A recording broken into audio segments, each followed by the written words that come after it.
7 variables A, B, C, D, E, subject ID and site ID. And the final letter I want to have a result is subject ID and site ID.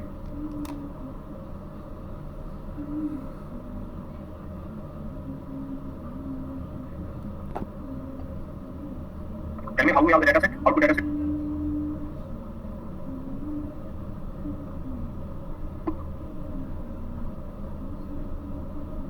What we need to concatenate? It is A we have to concatenate. What are these? Variable show. Transpose and concatenate, so it is possible. This is not variable, these are variable names. Okay?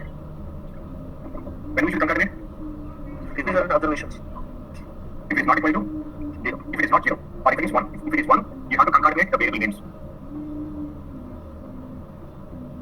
It is not a simple data concatenation. If it is the observation value is 1, then what we need to concatenate? We need to concatenate the variable names. Take this speaker and solve it by tomorrow.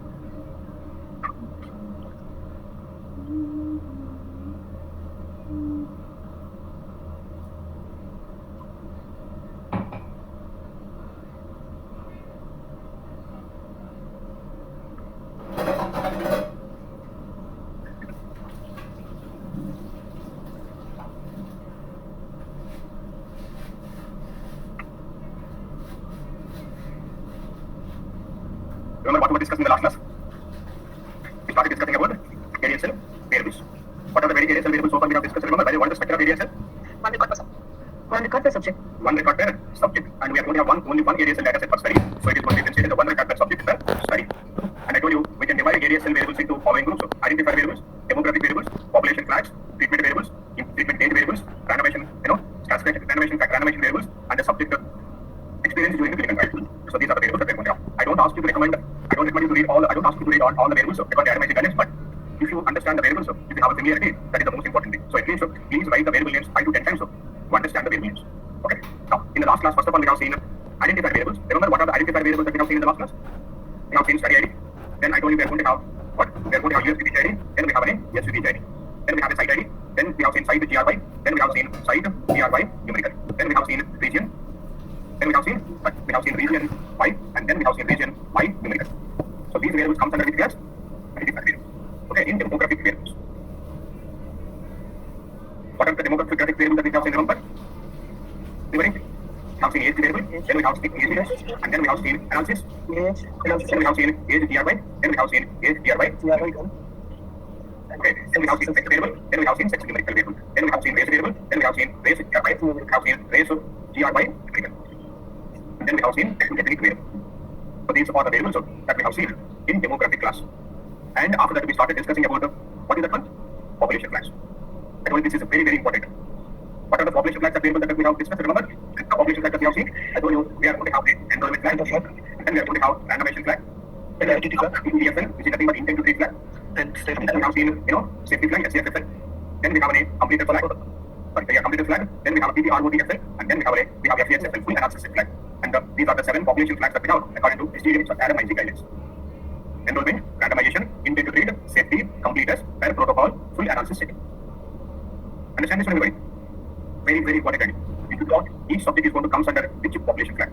If you understand this one, you are going to finish your ADSL in the single time. At least for the interview point of view. Okay? The first one is enrollment flag. Which subject are going to come into enrollment flag? Even enrollment flag, the definition of enrollment flag is if any subject has been signed the informal consent.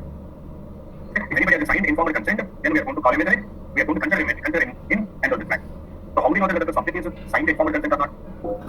Where we can find that information? Can somebody tell me? Where we can find whether the subject has been completed or finished or given the informal consent. In which STDM data sets we have seen this information? Anybody? We have seen a variable called RFICTC. Informal consent date and time in character data. Now tell me how we are going to write algorithm now. What is SAS algorithm that you write? Now this is not active. If not missing, what is that one? If not missing of RFICTC, then what I'm going to do, now I'm going to specify ENRLFL is equal to capital Y. And ENRLFN is equal to 1. I'm going to write it. Else do. What I should do? ENRLFL is equal to N. And what is the numerical variable? ENRLFN is equal to 0. And this is the program that we have to write. We have a function called missing. Generally you can also write this one. If RFICTC is not equal to missing, or you can use a function called missing. So if not missing of RFICTC, then do what we should do? Enrollment flag is equal to Y, and then enrollment flag is equal to 1. else 2, enrollment flag is equal to n, enrollment flag n is equal to 0. So for example, you do not have a TM data set. Then how we can populate enrollment flag? How we can populate the enrollment flag? From TS, sir. Yes, we have a TS data set. Remember, in the TS data set, we have a variable called either TS top or we are going to have a TS depot. And we are going to have one more variable called TS category. And then we are going to have one more variable called TS STTTC. Now, in the TS depot, we have an informal consent. Remember, I told you, if you have informal consent in the TS term or TS depot, then what is the TS cat value? Protocol milestone. Protocol milestone. And then, so when we have the informal consent, then we are going to have the date. We are going to have a date, like this one. We are going to have a by format of hyphen. Then we are going to have a month. Then we are going to have the date. Now tell me what is the alpha that you want to write now? If TS depot is equal to informal consent of 9,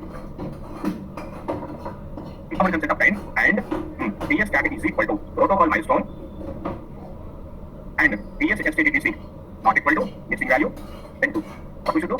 Then ENRLFL is equal to capital Y, and then ENRLFL n is equal to 1. And then I'm going to write again. Else 2. What we should do else? ENRLFL is equal to n, and ENRLFL is equal to 0. This is the code that we have to write. Clear everybody? Hello. Yes. Huh? Huh? Wrong number.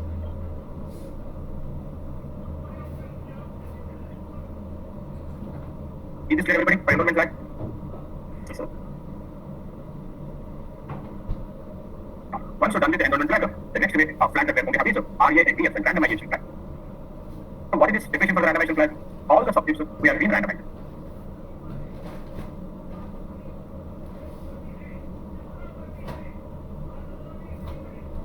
All the subjects have been randomized.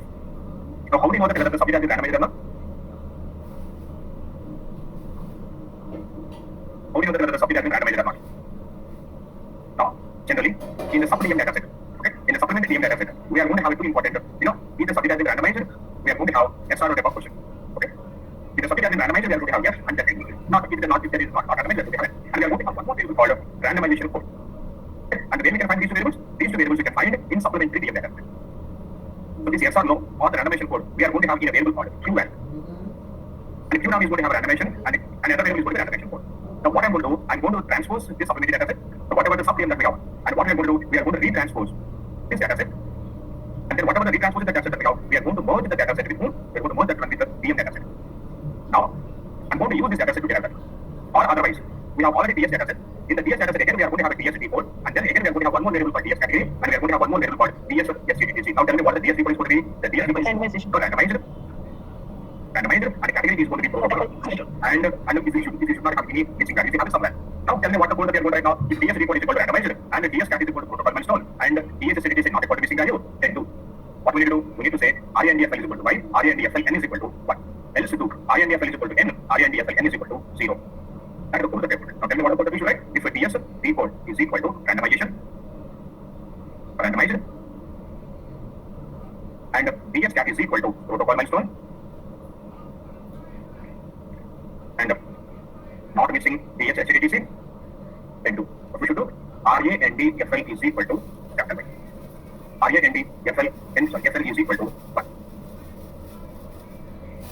RANDFL is equal to capital N. RANDFN is equal to 1. 0.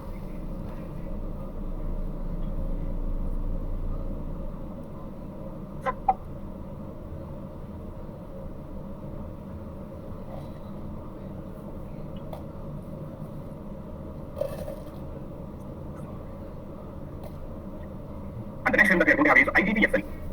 What is this ITT? Intent trigger.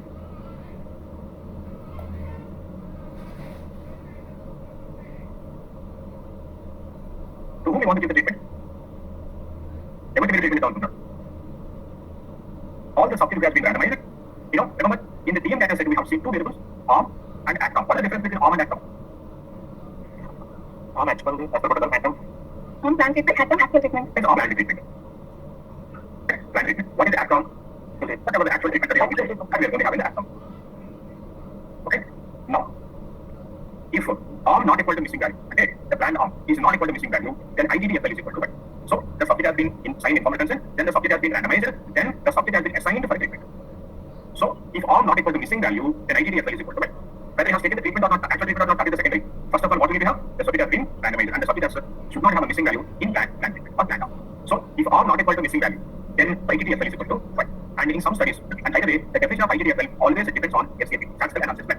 In some studies, the subject, the sponsor will say, if randomization variable not equal to missing value. So if the randomization code not equal to missing value, then you will say ITTFL is equal to 1. But in some studies, some SAPs will say, if arm not equal to missing value or the planned treatment not equal to missing value, then ITTFL is equal to 1.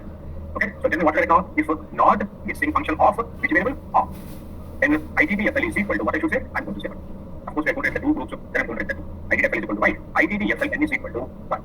Then I'm going to specify n, else do. What do you want me to do? Else ITTFL is equal to 0. Sorry. N. ITTFL n is equal to 0.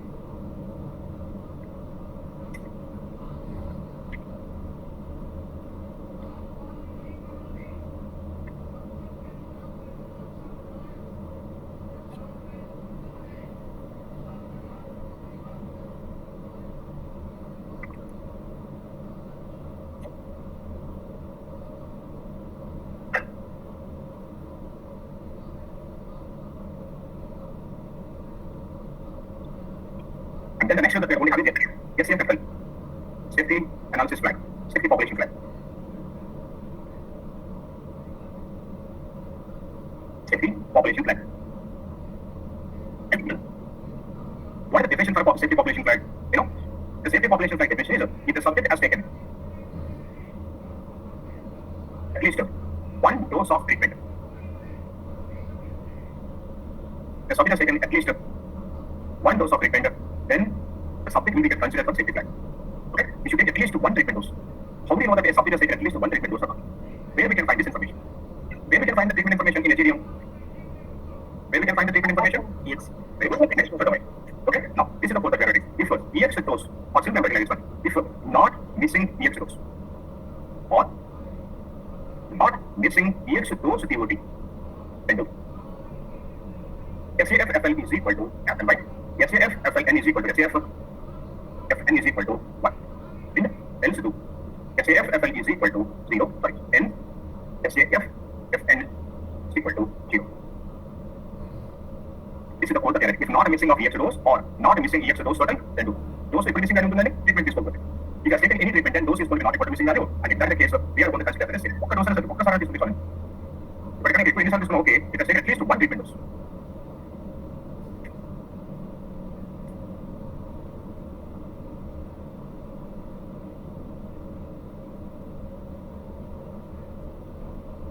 So far we have seen enrollment flag, randomization flag, intended treat flag, and then we have seen the safety flag. Okay.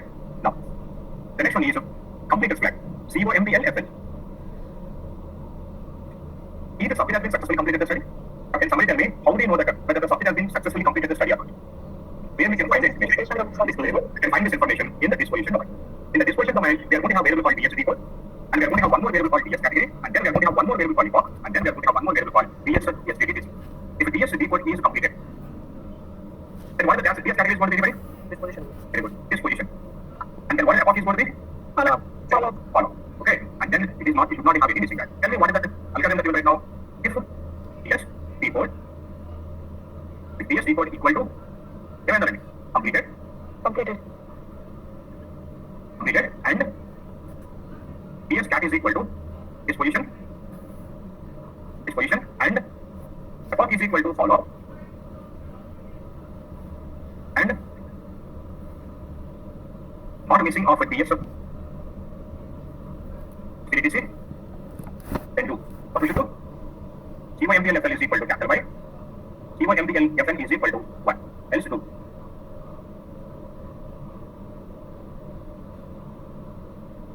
CYMPLFL is equal to N. CYMPLFN is equal to 0. This is the code of your writing.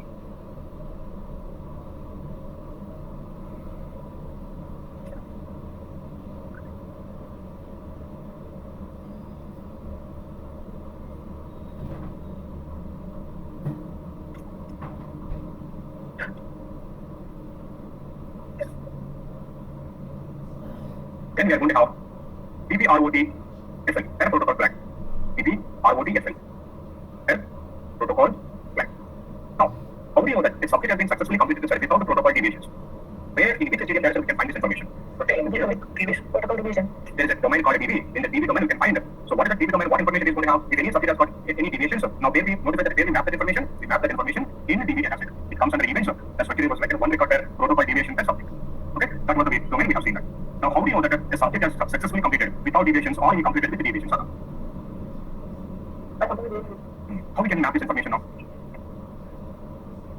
We can map this information from two different domains. Okay, now say for example, I have a DM dataset. Okay, in the DM dataset, I have a subject ID 101, 102, 103, 104, 5, 106, 107, 108, 109, and say for example, I have a dataset like this one. I have one more dataset for the DB. In the DB dataset, I have a 101, 6, and 109. Now tell me, what is the structure of the DB dataset? Whether we are going to have records in the DB? Whether a subject was protocol deviated, subject has got any protocol deviation. So tell me, how many subjects has got protocol deviations now? 3 subjects. Now tell me, 102, 103, 4, 105, 107, 108, and 110 didn't have the protocol deviation. Now how we are going to map that? Now we have to say 102 without protocol deviations we have to say by, and 103 also we should say by, and 104 also we should say by, 105 also by, not a 106 but a 106 is going to be N, 107 is going to be capital Y, 108 is to be by 9, and then we should have like, when we can have this information. How we can populate? What I'm going to do, I'm going to merge both the datasets. Okay, DM underscore DB. I'm merging both the datasets DM and DB by subject. Now tell me, what is the join I should write to get this information? Now I'm writing, say for example, N is equal to A, DB, I'm going to N is equal to B. How do we know that a subject has been completed without deviation? Now, a subject should have an observation in the DM domain, which should not have an observation in the DB. DM of a subject observation ఉండాలండి, DB లో ఉండకూడదు. DB లో ఉంటే meaning ఏంటండి? If an observation in the DB, what does it mean? Protocol deviation by subject. Then what is protocol deviation? I do not want to have any deviation. I want to have only subject without deviations. How do you know which subject doesn't have the deviation? Now, when I'm merging, I should have the subject in the DM. The subject should not be present in the DB dataset. Now tell me what kind of join I should perform. If A not B. Then what is the join is called? Left outer. Very good. We should perform the left outer join. I should write if A and not B. Or simply A is equal to 1 and B is equal to 0. This is called left outer join. And a left table of unique information. Left table of unique subject 102, 103, 104, 5, and 7, 8, and 10. So this is the code. If A and not B, then what I should write now? Then do. What I should do? PPROT FN is equal to capital Y. PPROT FN is equal to 1. And then should do. Copy around 7 different joins. So yes, sir. PPROT FN is equal to N. PPROT FN is equal to 0. Sir, here I have a doubt. Yes. Sir, your protocol PPROT FN means we have completed means entire study completed without the protocol deviation, sir? Yes, per protocol. This one. But here we get the screen failures also, sir, in the from the. What is that? Here in this condition we get the screen failures also in this condition, sir. Why? Protocols are plan equal to Y.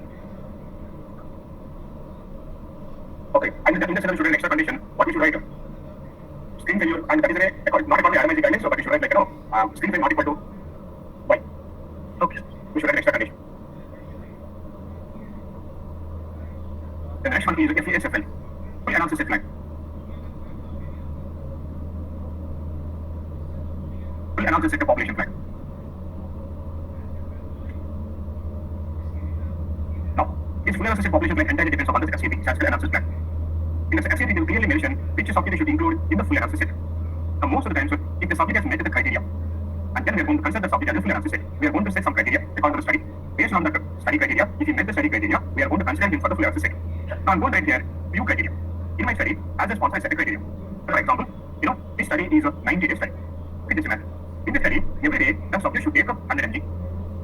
100 mg tablet. Now, if he's there for 90 days, if you take 100 mg for every day, what is the total dosage? What is the total accumulated dosage is going to be? What is the accumulated dosage? 9,000 mg. Correct. Those 100 mg over 90 days is not important. Total accumulated dosage is 1,000. I think 9,000 mg, right? It is clear, everybody.